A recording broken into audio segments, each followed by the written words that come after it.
Hello everyone, this is Amandeep Kaur. Welcome back to my channel Maths by Amandeep. आज हम class 7th का chapter number 11 perimeter and area discuss करने जा रहे हैं। इसमें हम ओवरऑल इंट्रोडक्शन देखेंगे कि सारी शेप्स का पेरीमीटर एंड एरिया क्या होता है और मेनली पेरीमीटर और एरिया में क्या डिफरेंस है, इस चीज़ को हम आज की वीडियो में समझेंगे। So are you ready? Let's get started. सबसे पहले हम ये देखते हैं कि पेरीमीटर क्या होता है।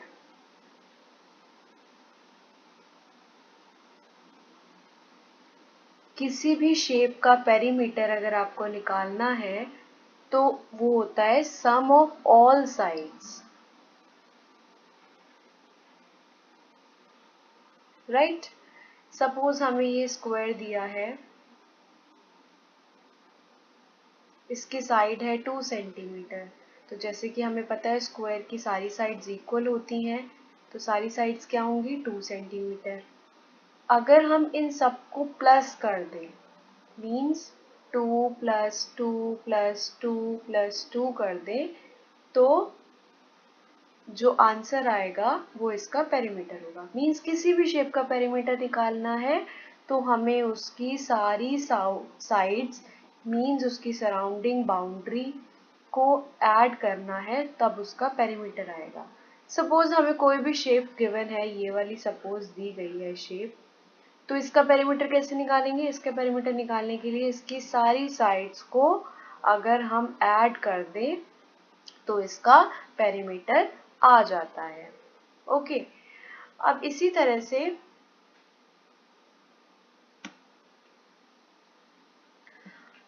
अब बात करेंगे हम एरिया की। एरिया क्या होता है? Area is the space occupied by the figure. Like वही एग्जाम्पल लेते हैं हम स्क्वायर का। पेरीमीटर तो आप लोग समझ गए कि क्या होता है।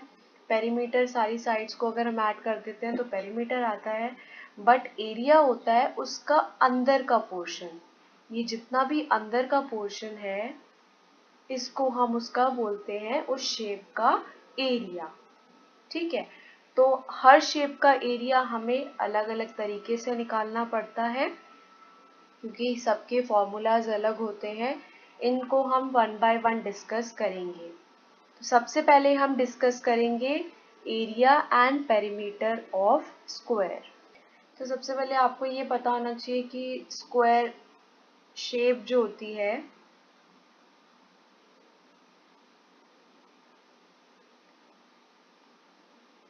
सबसे पहले आपको ये पता होना चाहिए कि जो स्क्वायर होता है उसमें सारी साइड्स आपस में इक्वल होती हैं, राइट। अगर हमने ए बी सी डी एक स्क्वायर लिया है तो ए बी इक्वल होगी बी सी के, बी सी इक्वल होगी सी डी के और ए डी भी इनके इक्वल होगी। मीन्स ये सारी साइड्स आपस में इक्वल होगी। सपोज हमने एक साइड ली है इसकी 3 सेंटीमीटर, तो सारी साइड्स क्या होंगी 3 सेंटीमीटर होंगी। तो इसका पेरीमीटर कैसे निकालेंगे? अभी हमने डिस्कस किया था, perimeter is the sum of all the sides. तो हम कैसे निकालेंगे पेरीमीटर? सारी साइड्स को प्लस कर दें। मीन्स क्या करें? 3 प्लस 3 प्लस 3 प्लस 3 कर दें, या फिर 4 मल्टीप्लाई साइड कर दें। 3 को हमने 4 टाइम्स ही तो प्लस किया है, तो जितनी भी साइड है उसको 4 से मल्टीप्लाई कर दे तो उसका पेरीमीटर आ जाता है। तो यहाँ पे पेरीमीटर क्या होगा? यहाँ पे पेरीमीटर होगा 4 multiply 3 that is 12 centimetre. Okay, अब बात करते हैं एरिया की। एरिया ऑफ स्क्वायर का फॉर्मूला होता है साइड मल्टीप्लाई साइड। मीन्स जो उसकी साइड होगी उसी को हमें 2 बार मल्टीप्लाई करना होगा। इसको हम ऐसे भी लिख सकते हैं साइड स्क्वायर। ठीक है, तो यहाँ पर ये फॉर्मूला हो गया एरिया ऑफ स्क्वायर का।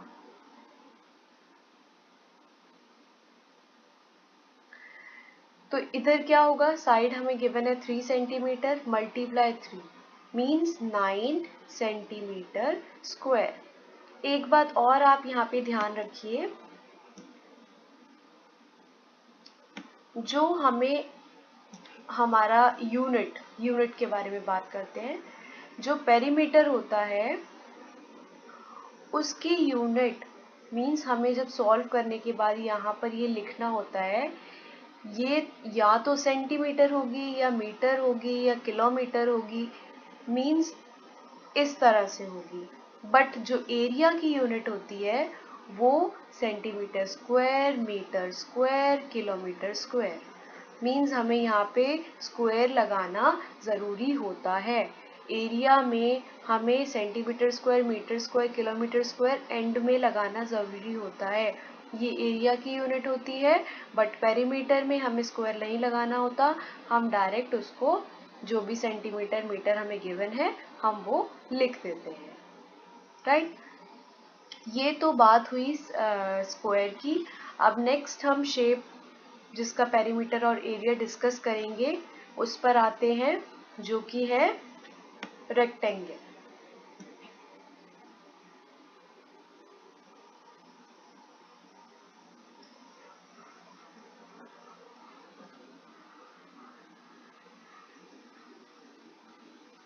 रेक्टेंगल कैसी शेप होती है? रेक्टेंगल एक ऐसी शेप होती है जिसमें 2 लेंथ होती हैं और 2 ब्रेथ होती हैं। ABCD एक रेक्टेंगल है जिसमें लेंथ कौन कौन सी है? AB और DC, और ब्रेथ कौन सी है? AD और BC। और ये जो लेंथ होती है ये आपस में इक्वल होती है, राइट। मीन्स इसमें हम बोलेंगे कि opposite sides of rectangle are equal. तो अब हम इसका पेरीमीटर पहले डिस्कस करते हैं। पेरीमीटर कैसे बताया था आपको निकालने के लिए? सम ऑफ ऑल साइड्स। तो यहाँ पर हम पेरीमीटर निकालने के लिए सपोज यहाँ पर ये ले लेते हैं 5 सेंटीमीटर, इसकी लेंथ और ब्रेथ ले लेते हैं 2 सेंटीमीटर। तो इसका पेरीमीटर कैसे निकलेगा? 5 प्लस 2 बट प्लस 5 प्लस 2, क्योंकि 2 तो लेंथ है यहाँ पर और 2 यहाँ पर क्या है? ब्रेथ है। तो हमने इन सबको प्लस कर दिया, तो ये हो गया 14 सेंटीमीटर, राइट। अब देखिए इसका फॉर्मूला हम कैसे लिख सकते हैं। पेरीमीटर ऑफ रेक्टेंगल का फॉर्मूला होता है 2 इंटू एल प्लस बी। समझे आप कैसे? लेंथ और ब्रेथ को प्लस कीजिए और उसका ट्वाइस कर दीजिए, क्योंकि लेंथ भी 2 बार होती है रेक्टेंगल में और ब्रेथ भी 2 होती है रेक्टेंगल में। तो पेरीमीटर ऑफ रेक्टेंगल क्या हो गया?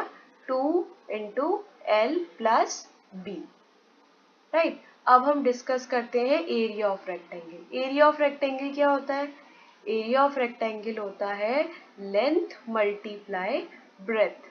जो लेंथ गिवन है 5 सेंटीमीटर, ब्रेथ गिवन है 2 सेंटीमीटर, इनको आपस में मल्टीप्लाई कर दीजिए 10 सेंटीमीटर स्क्वायर। यहाँ पर भी हमने स्क्वायर क्यों लगाया? क्योंकि हम इसका एरिया निकाल रहे हैं। एरिया निकालना बहुत ही इजी है, बस आपको एक बात का ध्यान रखना होता है कि इसकी यूनिट में आपको स्क्वायर लगाना पड़ेगा। आई होप आपको area and perimeter of square and rectangle clear हो गए होंगे। चलिए अब हम एक एग्जाम्पल लेके सॉल्व करके देखते हैं। हमारा क्वेश्चन है find the area of square park whose perimeter is 320 metre. Means हमें एक स्क्वायर पार्क गिवन है,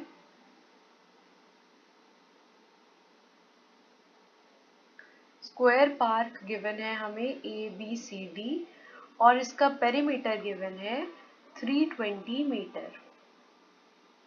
तो पेरीमीटर ऑफ स्क्वायर क्या होता है? 4 मल्टीप्लाई साइड इज 320 मीटर। तो यहाँ से साइड आ जाएगी, साइड कितनी आएगी?